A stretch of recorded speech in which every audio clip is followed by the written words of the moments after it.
Good day, everybody. How's it going out there? Well, today is the video that you've all been waiting for. I'm in my classy suit and flannel to remind myself of the places that I was and where I am. Back during the Great Recession, I didn't even touch stocks. I didn't own any property. I was a renter. I lived paycheck to paycheck almost, and I was on the bad side of the bear. This time around, I have a solid job, which is essential.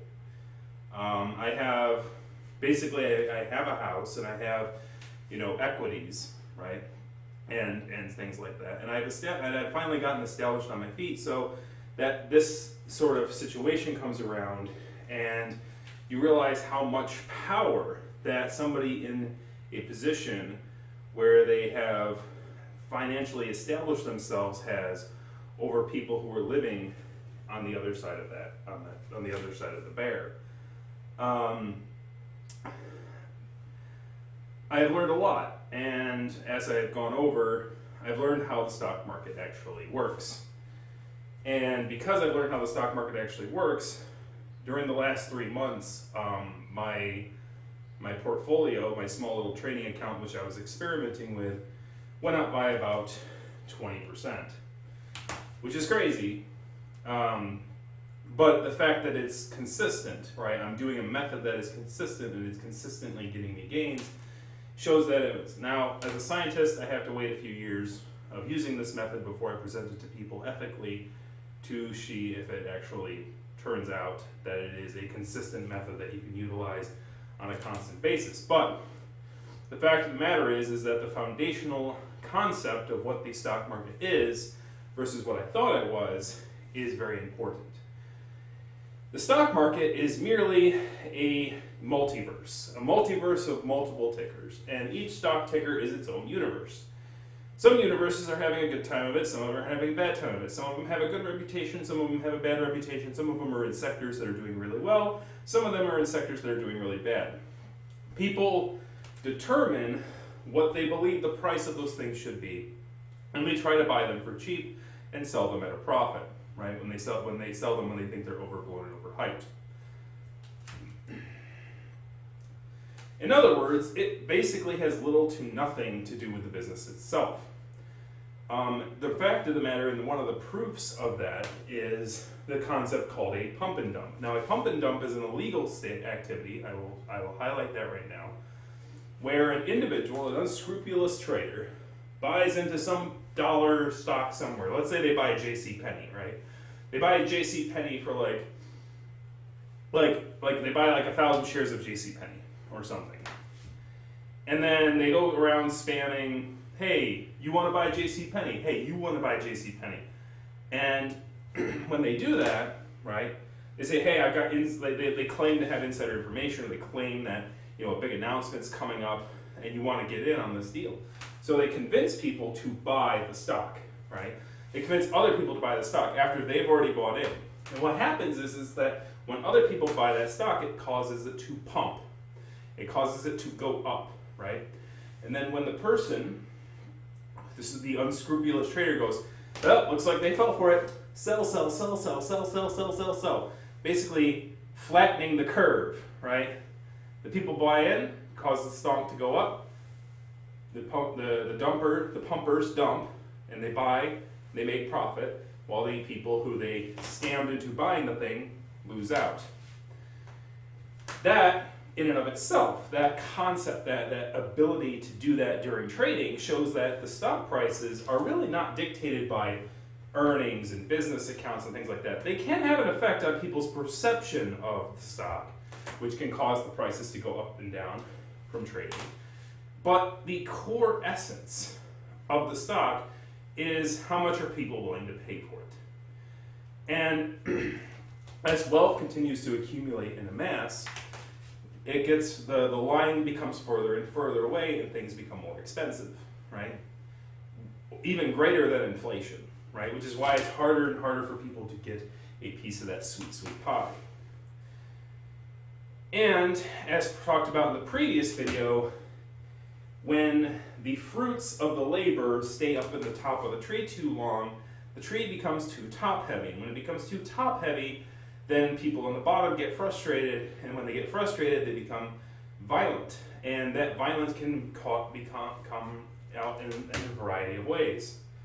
Rioting and anger and frustrations, murder, jealousy, rage, desperation, not money, is the root of all evil. But a lack of money can make one desperate. I was desperate during the first recession. When I was living, I didn't have a paycheck for 6 months. I was living off of $2,000, and I had, bummed off of other people. And sometimes I would eat things that they saved for themselves. And I felt like a jackass because I was scrounging off of them. I was scrounging off of their work, and they were hard workers too. They were under duress and things like that. I remember eating this cereal that I found up in their cupboards, and it was stale. It was stale as hell. And even though it was stale as hell, I was hungry as hell, so I had to eat, right? And I couldn't have, I was afraid that I needed money in order to, I needed to maintain as much funding as I possibly could in case I needed to have an out or needed to do these other things. I remember being desperate. It makes you do horrible things. And stealing somebody's stale cereal doesn't sound too horrible, but it wasn't mine, right? So this is the concept that causes these sort of, sins that become very burdensome, right? The burden lies heavily on those who are more desperate. And so how do we make it so that the tree doesn't become so top heavy that it causes the bottom of the tree to rot out, the roots, the people who are the foundation, the people who are the workers to rot out underneath it? How do we stop capitalist societies from becoming fascist societies? Or how do we stop capitalist societies from flipping the script and going full on communism? That's a balance. It's a striking balance that you have to have. The trees that bear fruit have to have those fruit fall to the ground at some point, and that needs to nourish the soil under the tree. If it doesn't happen, and things keep it from happening, then that's going to cause our issue. We talked about that in the previous video, so without further ado, let's go over the very, very simple solution. It's so simple that I can draw it on one whiteboard with one diagram and give it 4 names. And you're gonna like slap your head into your palm when you see how simple this actually is. Because the funny part is about this is that the system wasn't in place until now. You could, if I were to look back at all this data and all this stuff back in the 1980s, the systems are not in place for a safety check on this. So literally, this is the time, and this is the place, and it's now that we can implement this concept. And the concept, if I can not get my wires caught on things, sorry for the motion sickness there, is called, I give it 4 names. We call it, and you would give it these 4 names depending on who you're trying to, what I would say, market it to, but also present it to. The dip and lift would be a technical term for it. If you recall, I talked about how there's a thing called the pump and dump, right? Now, typically, so if the pump and dump is a possibility, then it's possible to do it backwards, right? It's possible to get people to sell out of a stock, people who have a lot of vested interest in those properties, to sell out of their shares, right? And to make it cheaper and available to more people, to buy into it at a cheaper price. And then, when people have bought back into it at that cheaper price, that the rich people buy back into that position and cause it to lift. This is what's called the dip and lift. I also can call it, for people who like Reagan, for some odd reason, right? Capitalists, man, we like capitalists. I've got to make sure I'm aiming this at the right place. We call it waterfall economics, as opposed to trickle down. Because trickle down is like, man, I'm thirsty. I need a lot of water and I need it now. Well, trickle down ain't going to work if you're that thirsty. Instead, let's get a waterfall going. Because this concept of the very, very rich selling right? I got a fuzz in my face. Selling these things at a very steady rate, and then causing it to come back, gives the opportunity, causes the value to come raining down. Think of it like, Black Friday, only with stuff that can actually give you value, right? It's stuff that can actually sustain you into retirement rather than just buying some TV that you already got or buying some physical object that you don't really necessarily need. Think of it as a way to invest in your future rather than, getting more quote-unquote stuff that you really don't need. For the more socially inclined about the ethics of our situation, you could call it the stock market takes a knee. And in that regard, it is a showing of the people who own the capital in this country, taking actual legitimate action to show that they are against treating their fellow citizens and murdering them extrajudiciously in these sort of circumstances. That they believe that the justice system should not be immune from behaving unjustly, right?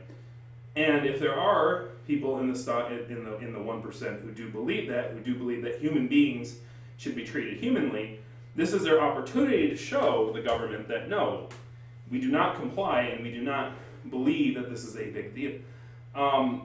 There are a lot of reasons that people who are capitalists may want to make sure that the government knows their place. Particularly, Elon Musk, I'm going to call you out here. You named your company after Tesla. You remember what the state did to Tesla's stuff after he passed away, right?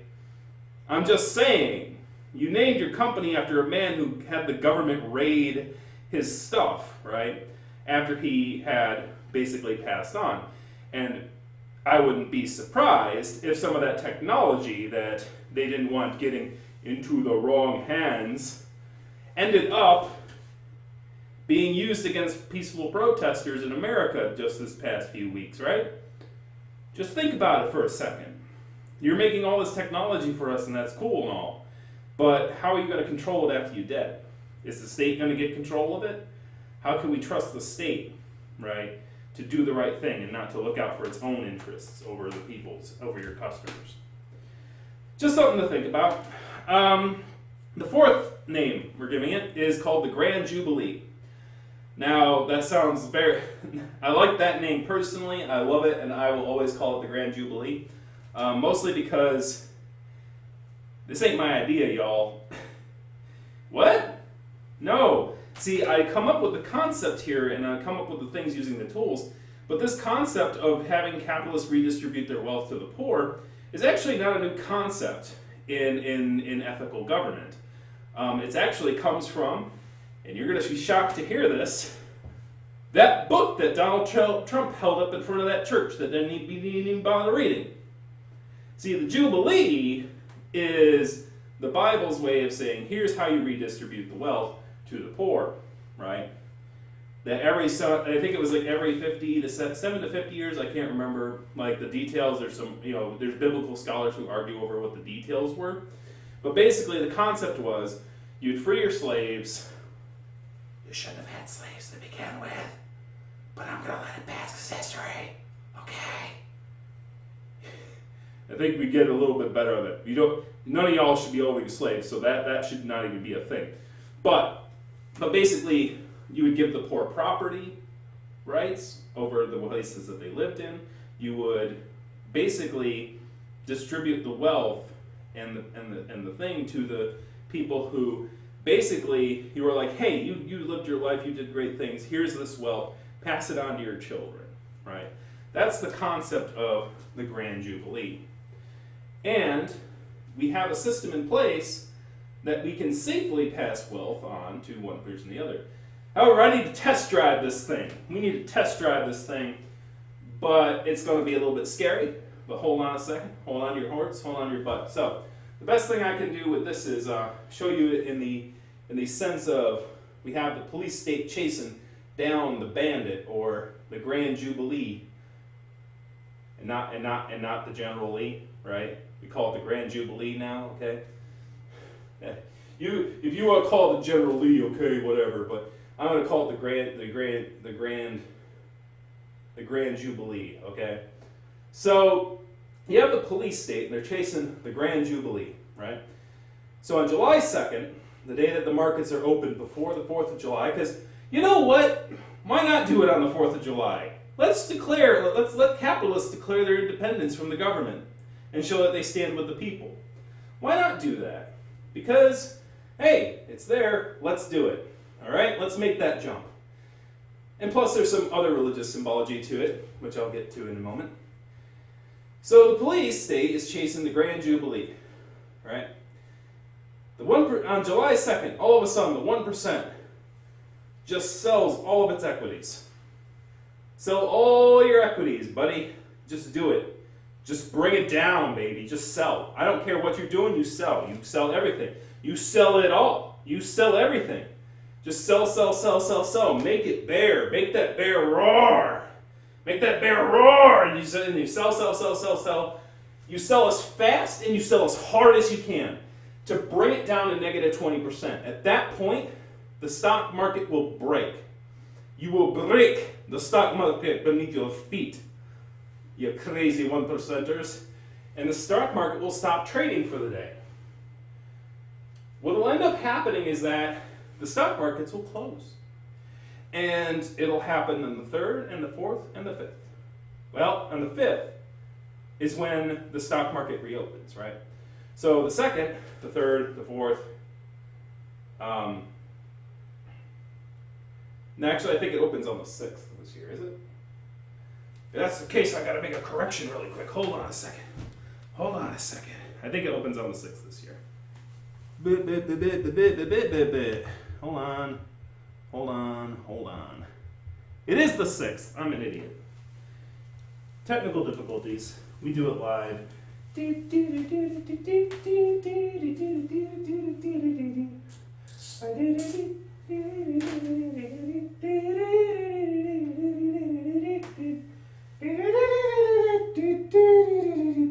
4th of July is on a weekend, so they're treating the 3rd of July, which is a Friday, as the market holiday as opposed to the July 4th. And because of that, it is not open the 3rd, the 4th, or the 5th. It reopens on the 6th. Because I'm a dummy. Anyways, my idiotness aside, the same concept applies. On July 6th, it is my wish that people who are basically people who are in need and things like that would buy back into the market. The 99% would buy back into the market really early on in the morning, like before 10:30, and then after 10:30, basically all the 1% buy back into their original positions. Now, some of the 1% are going to lose some money doing this, or they're going to end up with less stock than they originally had. But what's going to end up happening is that after the poor and the more impoverished, or the people who had less, buy in, right? They're going to go, and the 1% start buying in, they're going to get lifted, right? They're going to get lifted. This whole dip and lift. They're buying the dip, and as the 1% buys back into their original positions as much as they can, or buys as many positions as they can, because basically when the poor are buying into the positions, they're going to raise the price too.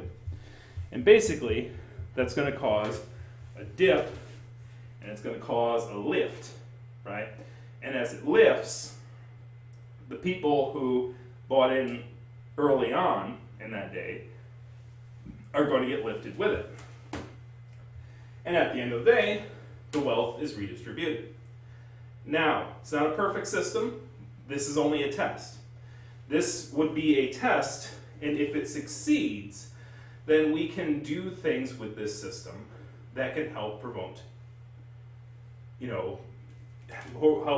ethical distribution of wealth. For instance, you could make it so that an official market holiday is created where people are only allowed to sell stocks. They can't buy, they can only sell, right? And that would be called the day of the Grand Jubilee Dip Day, right? Where people can sell their equities, but they can't buy them, right? So people who want to sell to help make the wealth rain down upon those with less can do so. And then, next day that the market opens, we call that the Grand Jubilee Lift Day, where basically from the time that market opens to about noon, that only people with certain income issues or certain things can buy into the system. Like let's say that there's a Roth IRA, right? Roth IRAs are actually a good example of this because you can't contribute to a Roth IRA unless you make less than a certain amount of money a year anyway. So basically, it allows people with Roth IRAs to buy as many equities as they want up to that $6,000 limit, right, that they have with those Roth IRAs. And basically, they can take that money and it can lift them up, right? They can take that, they can contribute like the whole $6,000 for the year that they would have contributed to their Roth IRA during the dip. Then basically as the 1% comes back in, they lift the value of that thing. So it allows for a reasonable transfer of wealth without the institution of the government jumping in. And now without the government saying, hey, we'll redistribute the wealth to the people and not buy tanks and guns and things like that. No. See, you don't need to give your money to the government and hope the government gives the money to the people to keep them appeased, right? You, as the capitalist, can do it yourself, and I've shown you how. So the concept now is that, do you want to do it? Do you want to do it? Now, there's a lot of arguments as to why you would want to do it. Whether you're you're a right-wing capitalist or a left-wing capitalist, there are many reasons that you would want to do this. Number one, you've probably seen the concept of eat the rich, and the government's telling you if you don't have police and you don't have these strong-arm men protecting your stuff, these people will just tear you apart and tear you asunder. So we need to be brutal with them. We need to be dictatorship for them. But the funny thing is that if you allow this to occur, then people will go, hey, those rich people aren't so bad. They bail us out, right? Whereas the government is not really bailing people out. They'll go, oh, we will bail people out, but we want to improve our relationship with you guys because you guys have all the wealth.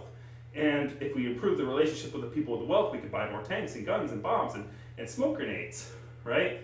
You know it, I know it, the people know it. And because of that, the concept of needing the anger and frustration of the working poor and the poor in this country is exasperating.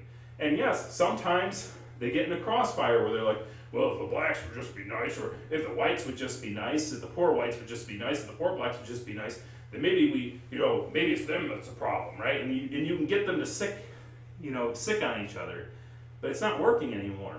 And as time goes on, it's going to work less and less because people are becoming very privy to the fact that people who are wealthy are manipulating people's emotions on who's holding them back. So when that emotion all of a sudden becomes unified, you see protests in the streets, and things like that. And you need to rethink the way that you interact with our state and how you interact with your people, right? You can basically jump the bridge. You can jump that gap and get away from the police state and get away from using the police state to coerce people into being good consumers for you. If you allow them, if you use your privileges as people who are market makers to basically give a piece of that market to the people who are willing to take some time to develop a Roth IRA to save up for their future and to put their money in there and then lift them up. There are other things that you can also do with this method. If you end up being a 1% person and you make money in this transaction, or if you're a crafty little bastard and you short sell, don't do this, by the way, I can't stop you, but if you short sell, if we made this an official thing, I think that short selling would also be like, that's a bridge too far. But if you short sell on July 2nd, you make a bunch of money off of the short selling, contribute to people who need it, right? Or, use it to rebuild the water in Flint, Michigan. Because I think of all the interactions I've seen between police and their citizens, I think Flint, Michigan has shown a great deal of strength, right? Maybe it's because there's not much of value to destroy in Flint, Michigan. That might be a thing. But you cannot deny that the relationship between those police, those communities, and their police is what we should want for this entire country, and that behavior should be rewarded.